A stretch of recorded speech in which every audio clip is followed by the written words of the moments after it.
வணக்கம். ஜெம் செய்திகளுக்காக நான் அரசு. இந்திய நேரப்படி காலை 8:30 மணி செய்திகள். முதலில் ஜெம் தலைப்புச் செய்திகளை காணலாம். மக்கள் நீதி மய்யம் தலைவர் கமல்ஹாசனின் முடிவு என்னை மிகவும் நிகழ வைத்து விட்டது. முதலமைச்சர் மு.க. ஸ்டாலின் பெருமிதம். சென்னையில் சட்டமன்ற தேர்தலையொட்டி இன்று பிரச்சாரத்தை தொடங்குகிறார் எடப்பாடி பழனிசாமி. அதிமுக தலைமை அலுவலகம் அறிவிப்பு. தமிழ்நாடு சட்டமன்ற தேர்தலில் திமுக கூட்டணியில் இடம்பெற்றுள்ள தேமுதிகவிற்கு 10 தொகுதிகள் ஒதுக்கீடு. திமுக தலைவர் ஸ்டாலின், தேமுதிக பொருளாளர் பிரேமலதா ஆகியோர் முன்னிலையில் கையொப்பந்தம். தேசிய ஜனநாயக கூட்டணியில் இடம்பெற்றுள்ள தமிழ் மாநில காங்கிரஸ் கட்சிக்கு 5 தொகுதிகள் ஒதுக்கீடு. தாமரை சின்னத்தில் தமாக போட்டியிடும் என்று தெரிவித்தார் மாநில காங்கிரஸ் தலைவர் ஜி.கே. வாசன். தமிழ்நாடு சட்டமன்ற தேர்தலில் மக்கள் நீதி மய்யம் போட்டியிடவில்லை. திமுக கூட்டணி வேட்பாளர்களை ஆதரிப்போம். மக்கள் நீதி மய்யம் தலைவர் கமல்ஹாசன் அறிவிப்பு. ஈரானுக்கு எதிரான போரில் வெற்றி பெற்றுள்ளோம். அமெரிக்க அதிபர் டொனால்டு ட்ரம்ப் அறிவிப்பு. இனி விரிவான செய்திகளை காணலாம். மக்கள் நீதி மய்யம் தலைவர் கமல்ஹாசனின் முடிவு என்னை மிகவும் நெகிழ வைத்துவிட்டது என்று முதலமைச்சர் மு.க. ஸ்டாலின் தெரிவித்துள்ளார். முதலமைச்சர் மு.க. ஸ்டாலின் தனது எக்ஸ் தள பதிவில் அன்பும் பண்பும் கொண்ட தனது நண்பரும் மக்கள் நீதி மய்யம் தலைவருமான கமல்ஹாசன் அண்ணா அறிவாலயத்தில் தன்னை சந்தித்து நடைபெற இருக்கும் சட்டமன்ற தேர்தலில் நேரடியாக போட்டியிடவில்லை என்றும் திராவிட முன்னேற்றக் கழகத்தின் தலைமையிலான கூட்டணியின் வேட்பாளர்களை நிபந்தனையின்றி ஆதரிப்போம் என்றும் தெரிவித்தார்.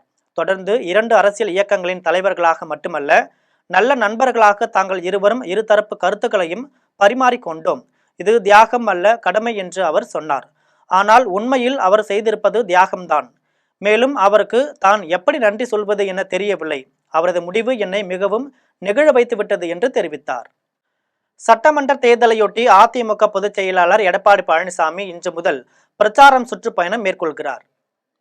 அதிமுக தலைமை அலுவலகம் அறிக்கை ஒன்றை வெளியிட்டுள்ளது. இதில் தமிழ்நாடு சட்டமன்ற தேர்தலையொட்டி அதிமுக சார்பிலும் அதிமுக தலைமையிலான தேசிய ஜனநாயக கூட்டணி கட்சிகளின் சார்பிலும் போட்டியிடும் வேட்பாளர்களை ஆதரித்து அதிமுக பொதுச் செயலாளர் எடப்பாடி பழனிசாமி இன்று முதல் ஏப்ரல் 1ஆம் தேதி வரை தேர்தல் பிரச்சார சுற்றுப்பயணம் மேற்கொள்கிறார். இதன்படி சென்னை மயிலாப்பூரில் இன்று பிரச்சாரம் மேற்கொள்ள உள்ளார். தொடர்ந்து 27ஆம் தேதி ஆலந்தூரில் நடைபெறும் கூட்டத்திலும் தாம்பரத்தில் நடைபெறும் கூட்டத்திலும் பிரச்சாரம் மேற்கொள்கிறார். இதையடுத்து 28ஆம் தேதி ஆர்.கே. நகரிலும் திருவொற்றியூரிலும் நடைபெறும் கூட்டங்களில் எடப்பாடி பழனிசாமி தேர்தல் பிரச்சாரம் மேற்கொள்ள உள்ளார். தமிழ்நாடு சட்டமன்ற தேர்தலில் திமுக கூட்டணியில் இடம்பெற்றுள்ள தேமுதிகவிற்கு 10 தொகுதிகள் ஒதுக்கப்பட்டுள்ளன. தமிழ்நாட்டில் 234 சட்டமன்ற தொகுதிகளுக்கும் ஒரே கட்டமாக ஏப்ரல் 23ஆம் தேதி தேர்தல் நடைபெற உள்ளது. இதில் அதிமுக, பாஜக உள்ளிட்ட தேசிய ஜனநாயக கூட்டணி, திமுக, காங்கிரஸ் தலைமையிலான கூட்டணி, நாம் தமிழர் கட்சி, தமிழக வெற்றி கழகம் என 4 முனை போட்டி நிலவுகிறது. திமுக கூட்டணியில் காங்கிரசுக்கு 28 தொகுதிகளும், விடுதலை சிறுத்தைகள் கட்சிக்கு 8 தொகுதிகளும் ஒதுக்கப்பட்டுள்ளன. இந்திய கம்யூனிஸ்ட் கட்சிக்கும் மார்க்சிஸ்ட் கம்யூனிஸ்ட் கட்சிக்கும் தலா 5 தொகுதிகள் ஒதுக்கப்பட்டுள்ளன. மதிமுகவிற்கு 4 தொகுதிகள் ஒதுக்கப்பட்டுள்ளன. கொங்கு நாடு மக்கள் தேசிய கட்சி, முஸ்லிம் லீக், மனிதநேய மக்கள் கட்சி ஆகியவற்றிற்கு தலா 2 தொகுதிகள் ஒதுக்கப்பட்டுள்ளன. இந்த நிலையில் தேமுதிகவிற்கு 10 தொகுதிகள் ஒதுக்கப்பட்டுள்ளன. இதற்கான உடன்பாடு சென்னை தேனாம்பேட்டையில் உள்ள திமுக தலைமையகத்தில் திமுக தலைவர் ஸ்டாலின், தேமுதிக பொருளாளர் பிரேமலதா ஆகியோர் முன்னிலையில் கையொப்பமானது. தேமுதிகவிற்கு ஏற்கனவே ஒரு மாநிலங்களவை உறுப்பினர் கொடுக்கப்பட்டுள்ளது. சுதீஷ் மாநிலங்களவை உறுப்பினராகியுள்ளார் என்பது குறிப்பிடத்தக்கது. Surely our alliance is going to win this time. Ma'am, how are you satisfied with the number of constituencies that have been allocated? See, because this is a very biggest alliance, so they are giving some few seats to others. So like that, we also gave some constituencies to the success of alliance. DMDK was the last to join this secular progressive alliance. There have been other parties which have been long-standing with DMK. But the seat sharing talks with them had taken several rounds. But DMDK, it was swift and quick. What is that ingredient that's made you, to get the seats as soon as possible? That's all. The Palamoli is there. Late vandalum, latest vandirukkom. So this is going to be the very great and successful alliance. So everybody is satisfied with this. Are you going to contest in this election? Sure. Why not? Myself and all the everybody is going to contest. Thank you very much. Thank you. Tamil Nadu சட்டமன்ற தேர்தலில் அதிமுக தலைமையிலான தேசிய ஜனநாயக கூட்டணியில் இடம்பெற்றுள்ள தமிழ் மாநில காங்கிரஸ் கட்சிக்கு 5 தொகுதிகள் ஒதுக்கப்பட்டுள்ளன. அதிமுக தலைமையிலான தேசிய ஜனநாயக கூட்டணியில் உள்ள தமிழ் மாநில காங்கிரஸ் கட்சிக்கு 5 தொகுதிகள் ஒதுக்கப்பட்டுள்ளன. இதில் ஒட்டன்சத்திரம், ஈரோடு மேற்கு, ராணிப்பேட்டை, கிள்ளியூர், கும்பகோணம் ஆகிய தொகுதிகளில் தமாக போட்டியிடுகிறது. மேலும் இதற்கான உடன்பாடு தமிழக பாஜக பொறுப்பாளர் பியூஷ் கோயல் தலைமையில் ஒப்பந்தம் கையெழுத்தாகியுள்ளது. இது குறித்து தமிழ் மாநில காங்கிரஸ் தலைவர் ஜி.கே. வாசன் செய்தியாளர்களிடம் பேசியபோது, தமிழ்நாடு சட்டமன்ற தேர்தலில் 5 தொகுதிகளிலும் தாமரை சின்னத்தில் தமாக போட்டியிடும் என்று தெரிவித்தார். ஏனென்றால் தேர்தல் ஆணையத்தின் கோட்பாடுகளுக்கு இணக்கமாக வர முடியாத நிலையில் சைக்கிள் சின்னத்தில் போட்டியிடவில்லை என்று கூறினார். ஏற்கனவே சைக்கிள் சின்னத்தில் போட்டியிட இயலாத சூழலில் தாமரை சின்னத்தில் போட்டியிடுகிறோம் என்றும் தெரிவித்தார். ஈரானுக்கு எதிரான போரில் வெற்றி பெற்றுள்ளோம் என்று அமெரிக்க அதிபர் டொனால்டு ட்ரம்ப் பெருமிதமாக தெரிவித்துள்ளார். அமெரிக்காவில் உள்ள வெள்ளை மாளிகையில் அமெரிக்க அதிபர் டொனால்டு ட்ரம்ப் செய்தியாளர்களை சந்தித்தார். அப்போது அவர் பேசியபோது, தாங்கள் தற்பொழுது ஈரானுடன் பேச்சுவார்த்தை நடத்தி கொண்டு இருக்கிறோம் என்றும் மற்றொரு பக்கம் ஒப்பந்தம் ஏற்படுத்த விரும்புகிறோம் என்றும் தெரிவித்தார். தொடர்ந்து ஈரானின் அனைத்து விமான எதிர்ப்பு அமைப்புகளும் பெரும்பாலான ஏவுகணைகளும் அழிக்கப்பட்டு விட்டன. உலகிலேயே மிகப்பெரிய மின்சாரம் உற்பத்தி நிலையங்களில் ஒன்றை துல்லியமாக தாக்கும் வாய்ப்பு தங்களிடம் இருந்த போதிலும் பேச்சுவார்த்தை நடைபெறுகிறது என்பதால் அதை நிறுத்தி வைத்துள்ளோம் என்றும் தெரிவித்தார். இதையடுத்து அணு ஆயுதங்களை வைத்திருக்கப் போவது இல்லை என்றும் ஈரானுடன் ஒப்பந்தம் தெரிவித்துள்ளதாக கூறினார். எனவே ஈரானுக்கு எதிரான போரில் வெற்றி பெற்றுள்ளோம் என்று பெருமிதமாக தெரிவித்தார். தமிழ்நாடு சட்டமன்ற தேர்தலில் மக்கள் நீதி மய்யம் போட்டியிடவில்லை என்றும் திமுக கூட்டணி வேட்பாளர்களை ஆதரிப்பதாகவும் அந்த கட்சியின் தலைவர் கமல்ஹாசன் அறிவித்துள்ளார். கமல்ஹாசன் வெளியிட்டுள்ள அறிக்கையில், கடந்த மக்களவைத் தேர்தலில் திமுக கூட்டணியில் இணைந்து அதன் வெற்றிக்காக கடுமையாக உழைத்ததாக குறிப்பிட்டுள்ளார். அதற்காக மக்கள் நீதி மய்யத்திற்கு மாநிலங்களவை உறுப்பினர் பதவியை திமுக வழங்கியதை சுட்டிக்காட்டியுள்ளார். இன்றைய இக்கட்டான அரசியல் சூழலில் திமுக தருவதாக சென்னை தொகுதி எண்ணிக்கையும் உதயசூரியன் சின்னத்தில் போட்டியிட வேண்டும் என்ற பரிந்துரையும் தனக்கு ஏற்புடையதாக இல்லை என்று குறிப்பிட்டுள்ளார். தமிழ்நாடு சட்டமன்ற தேர்தலில் மக்கள் நீதி மய்யம் நேரடியாக போட்டியிடவில்லை என்றும் திமுக தலைமையிலான கூட்டணியின் வேட்பாளர்களை நிபந்தனையின்றி ஆதரிப்பதாகவும் அறிவித்துள்ளார். இந்த முடிவை சென்னை தேனாம்பேட்டையில் உள்ள திமுக தலைமையகத்திற்கு சென்று ஸ்டாலினிடம் கமல்ஹாசன் தெரிவித்துள்ளார். DMK is a party. I believe in ideologies. திராவிடம் வெல்ல வேண்டும் என்பதுதான் என்னுடைய ideology. That is my ideology. And we will prevail. So will you be campaigning for the Secular Progressive Alliance across Tamil Nadu in this? Absolutely. Absolutely. As I did last time, I will do again. Your cadre would be disappointed. Well, they are not. Ask my president.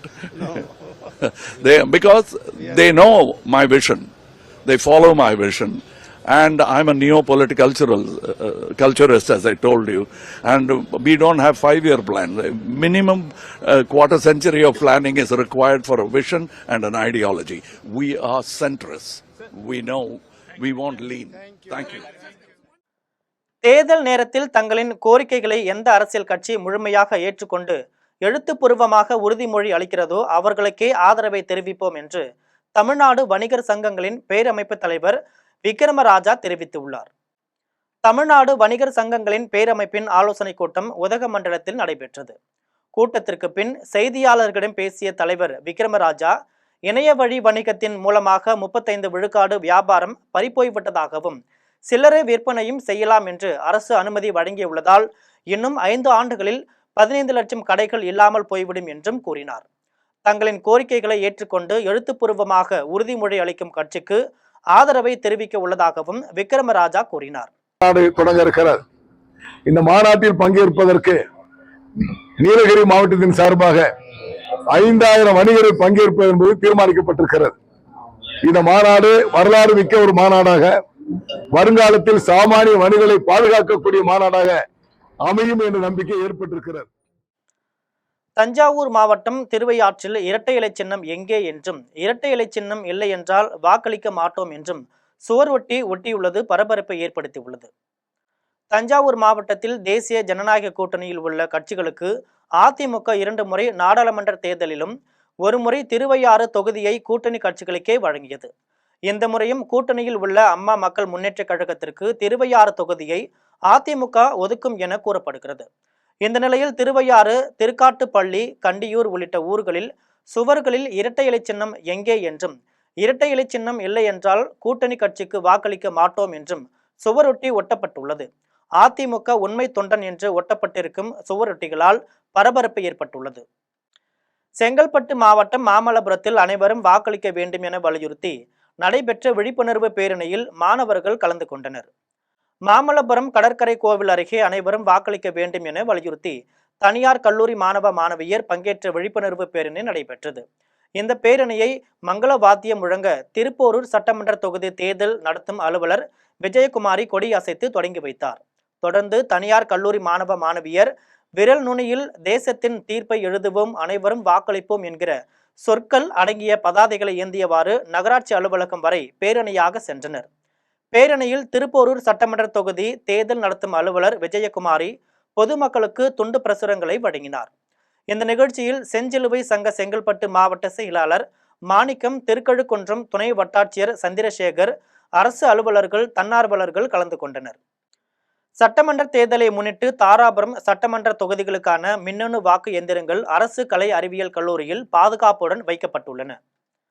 Tiruppur மாவட்டம் தாராபுரம் தொகுதியில் மொத்தம் 2,20,743 வாக்காளர்கள் உள்ளனர். இவர்களுக்காக 320 வாக்குச்சாவடிகள் அமைக்கப்பட்டுள்ளன. பொதுமக்கள் அச்சமின்றி வாக்களிப்பதை உறுதி செய்யும் வகையில் மத்திய துணை ராணுவ படையினரும் மாவட்ட காவல்துறையினரும் இணைந்து பதற்றம் நிலவும் பகுதிகளில் கொடி அணிவகுப்பை நடத்தினர். தாராபுரம் தொகுதிக்கான வாக்கு எந்திரங்கள் திருப்பூரில் இருந்து தாராபுரம் அரசு கலை அறிவியல் கல்லூரி வளாகத்திற்கு கொண்டு வரப்பட்டன. தாராபுரம் தேர்தல் அலுவலரும் கோட்டாட்சியருமான ஃபெலிக்ஸ் ராஜா தலைமையில் வட்டாட்சியர் ராமலிங்கம், துணை வட்டாட்சியர் தேன்மொழி, காவல் துணை கண்காணிப்பாளர் சிவக்குமார், காவல் ஆய்வாளர் விவேகானந்தன் ஆகியோர் முன்னிலையில் வாக்கு எந்திரங்கள் தனி அறையில் அடுக்கி வைக்கப்பட்டன. பின்னர் அறைகள் பூட்டி சீல் வைக்கப்பட்டு ஆயுதம் தாங்கிய காவலர் பாதுகாப்புக்கு நிறுத்தப்பட்டுள்ளனர். திருவண்ணாமலை மாவட்டம் கீழ்பெண்ணாத்தூர் அருகே அதிமுகவினர் வாக்காளர்களுக்கு வழங்கவிருந்த ஹாட்பாக்ஸ்களை பறக்கும் படையினர் பிடிக்க முற்பட்ட போது வீசிவிட்டு சென்று விட்டனர். தமிழ்நாட்டில் ஏப்ரல் 23ஆம் நாள் சட்டமன்ற தேர்தல் நடைபெற உள்ளது. இந்த நிலையில் திருவண்ணாமலை மாவட்டம் கீழ்பெண்ணாத்தூர் அடுத்த திடீர்குப்பத்தில் அதிமுகவினர் வாக்காளர்களுக்கு ஹாட்பாக்ஸ் வழங்கி கொண்டிருந்தனர். தகவல் அறிந்து வந்த பறக்கும் படையினர் அவர்களை பிடிக்க முற்பட்டனர். அப்போது 6,000 ரூபாய் மதிப்பிலான ஹாட்பாக்ஸ்களை வீசிவிட்டு அவர்கள் தப்பி ஓடிவிட்டனர். பறக்கும் படையினர் ஹாட்பாக்ஸ்களை கைப்பற்றி தேர்தல் அலுவலரிடம் ஒப்படைத்தனர். தூத்துக்குடி மாவட்டம் கோவில்பட்டியில் துணை இராணுவத்தினரும் காவல்துறையினரும் பங்கேற்ற கொடி அணிவகுப்பு நடைபெற்றது. தமிழக சட்டப்பேரவை தேர்தல் ஏப்ரல் 23ஆம் நாள் நடைபெற உள்ளது. மக்கள் அச்சமின்றி வாக்களிக்க ஊக்கப்படுத்தவும், சட்டம் ஒழுங்கு பாதிக்கும் வகையில் செயல்படுவோரை எச்சரிக்கும் வகையிலும் காவல் படையினர் கொடி அணிவகுப்பு நடைபெற்றது. கோவில்பட்டி காவல் துணை கண்காணிப்பாளர் ஜெகநாதன் தலைமையில் நடைபெற்ற அணிவகுப்பில் எல்லை பாதுகாப்பு படை அதிகாரி மனோஜ் உள்ளிட்டோர் பங்கேற்றனர். கோவில்பட்டி நகரின் முதன்மையான வீதிகள் வழியாக சென்ற அணிவகுப்பு எட்டயபுரம் சாலை வழியாக காந்தி மைதானத்தில் நிறைவடைந்தது. தஞ்சாவூர் தமிழ் பல்கலைக்கழகத்தில் இலக்கியத்துறை சார்பில் தமிழர் தந்தை சீபா ஆதித்தனார் அறக்கட்டளை சொற்பொழிவு நடைபெற்றது. தஞ்சாவூர் தமிழ் பல்கலைக்கழகத்தில் சீபா ஆதித்தனார் அறக்கட்டளை சொற்பொழிவுக்கு துணைவேந்தர் பொறுப்பு குழு உறுப்பினர் பாரத ஜோதி தலைமை தாங்கினார். இலக்கியத்துறை தலைவர் தேவி வரவேற்றார். பதிவாளர் பன்னீர்செல்வம் வாழ்த்துரையாற்றினார். மதுரை தியாகராசர் கல்லூரி பேராசிரியரும் பட்டிமன்ற நடுவருமான கு ஞானசம்பந்தன் தமிழர் தந்தை சீபா ஆதித்தனார் என்ற தலைப்பில் பேசினார். மக்களுக்கு புரியும் மொழியில் எழுத வேண்டும், தமிழை கொச்சைப்படுத்தக்கூடாது, சுருக்கமாக அதுவும் குழப்பமில்லாமல் எழுத வேண்டும் என்ற கொள்கையை கடைபிடித்தவர் ஆதித்தனார் என்று கூறினார். தொடர்ந்து காரைக்குடி ராகவேந்திரன் ஒரு மனிதர் ஒரு பத்திரிகை ஒரு புரட்சி என்ற தலைப்பில் பேசினார். அப்போது நாளிதழ் துறையில் சீபா ஆதித்தனார் ஏற்படுத்திய புரட்சிகளையும் தமிழை எளிய மக்களிடம் கொண்டு சென்ற அவரது முயற்சியையும் நினைவு கூர்ந்தார். தாராபுரத்தில் நடைபெற்ற பொதுக்குழு கூட்டத்தில் தமிழ்நாடு அரசு போக்குவரத்து கழக தொழிலாளர்களை அரசு ஊழியர்களாக அறிவிக்க வேண்டும் என்று கோரி தீர்மானங்கள் நிறைவேற்றப்பட்டன. திருப்பூர் மாவட்டம் தாராபுரத்தில் தமிழ்நாடு அரசு போக்குவரத்து கழக பணியாளர்கள் கூட்டமைப்பு, ஓய்வு பெற்ற பணியாளர்கள் கூட்டமைப்பு ஆகியவற்றின் சார்பில் பொதுக்குழு கூட்டம் நடைபெற்றது. மண்டல தலைவர் முத்துக்குமார் தலைமையில் நடைபெற்ற கூட்டத்தில் 15 தீர்மானங்கள் நிறைவேற்றப்பட்டன. போக்குவரத்து கழகங்களை முழுமையான அரசு துறையாக மாற்றி அனைத்து பணியாளர்களையும் அரசு ஊழியர்களாக அறிவிக்க வேண்டும் என்று வலியுறுத்தப்பட்டது. 2003ஆம் ஆண்டுக்கு பின் பணியில் சேர்ந்தவர்களுக்கும் பழைய ஓய்வூதிய திட்டத்தை நடைமுறைப்படுத்த வேண்டும் என்றும் தீர்மானம் நிறைவேற்றப்பட்டது. ஓய்வூதியத்திற்காக பிடித்த தொகையை வட்டியுடன் திருப்பி தர வேண்டும் என்றும் வலியுறுத்தப்பட்டது. கடந்த ஆண்டு கூட 19 விருதுகளை நாங்கள் வாங்கியிருக்கிறோம். ஆனால் எவ்வளவு விருதுகளுக்காக உழைத்தாலும் இங்கு மதிக்கப்படுவதில்லை. ஏற்கனவே ஆண்ட அரசு இப்ப ஆட்சி இல்லாத ஒரு சூழல் தேர்தல் களமாக இருக்கிறது. செங்கல்பட்டு மாவட்டம் அச்சிறுபாக்கம் அருகே அன்னங்கால் ஊராட்சியில் வீட்டின் பூட்டை உடைத்து 5 பவுன் நகை 50,000 ரூபாய் பணத்தை கொள்ளையடித்துள்ளனர். செங்கல்பட்டு மாவட்டம் அச்சிறுபாக்கம் அருகே உள்ள அன்னங்கால் ஊராட்சி மாரியம்மன் கோவில் தெருவில் முருகேச பிள்ளை பச்சையம்மாள் இணையரின் வீடு உள்ளது. வயதான இணையர் உடல்நலம் சரியில்லாத காரணத்தினால் மேல்மருவத்தூர் தனியார் மருத்துவமனையில் உள்ள நோயாளிக்காக சிகிச்சை பெற்று வந்தனர். இந்த நிலையில் சிகிச்சை முடிந்து வீடு திரும்பிய இணையர் தங்கள் வீட்டின் பூட்டை உடைத்து பீரோவில் இருந்த 5 பவுன் நகை 50,000 ரூபாய் பணம் ஆகியவற்றை கொள்ளையர்கள் திருடி சென்றதை அறிந்து அதிர்ச்சி அடைந்தனர். இது குறித்து ஒரத்தி காவல் நிலையத்தில் புகார் அளித்துள்ளனர். புகாரின் அடிப்படையில் காவல்துறையினர் வழக்கு பதிந்து விசாரித்து வருகின்றனர்.